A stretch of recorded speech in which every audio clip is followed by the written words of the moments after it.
We begin in California. Severe weather there truly pummeling the state. Mandatory evacuations are in effect in several areas. More than 200,000 people are also said to be without power.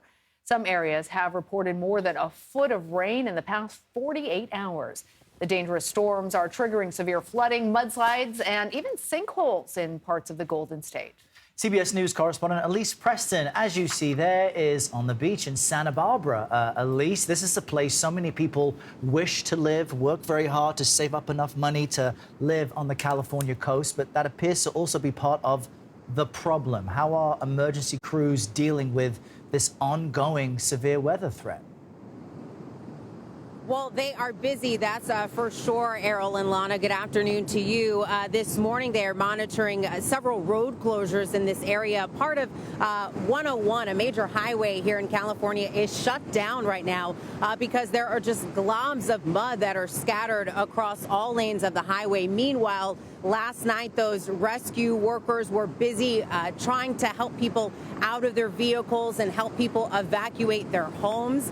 Yesterday, we stopped by a shelter. I saw a woman. She was visibly shaken. Her toddler son was just like gripping her as they walked into the shelter.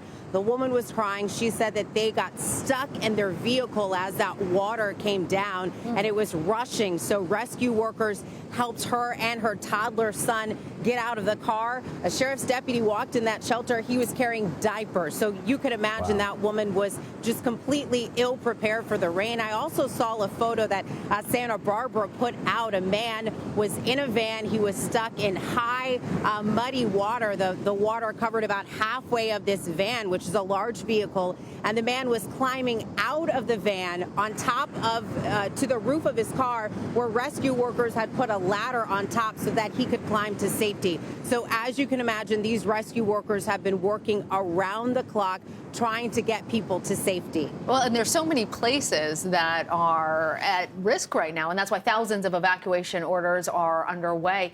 Part of what makes this so tough is the rapid succession of storms. We were just discussing this is the fifth storm since Christmas. At least I'm wondering, is there any idea when some of these residents may be able to return home? Well, I think that's part of the frustrating part. Errol, you mentioned that this area is where people dream. They save up their money to try to live here one day if they can.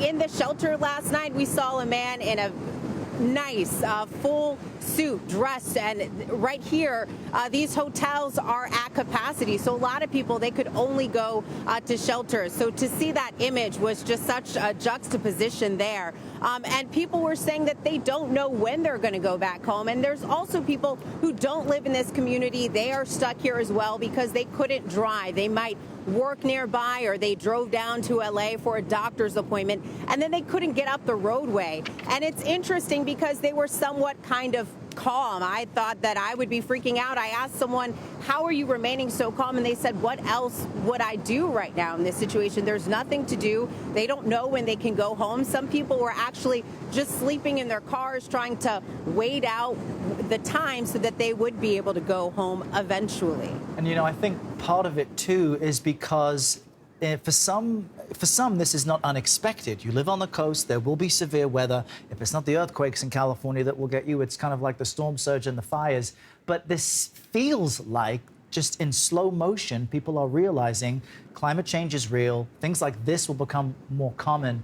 And I'm wondering, from the people that you've spoken with after the drought, a summer of drought and the wildfires, just what some people's thinking is as far as continuing to live in a place where this will continue to happen.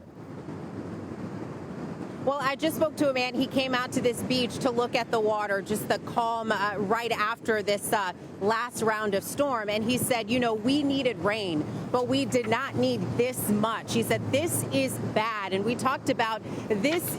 Also comes on the anniversary of deadly mudslides. Mudslides 5 years ago yesterday killed 23 people in this same area and destroyed 100 homes. So to your point, Errol, they are used to it, but I don't think it makes it any easier because it's still, in a matter of moments, life or their homes could be gone.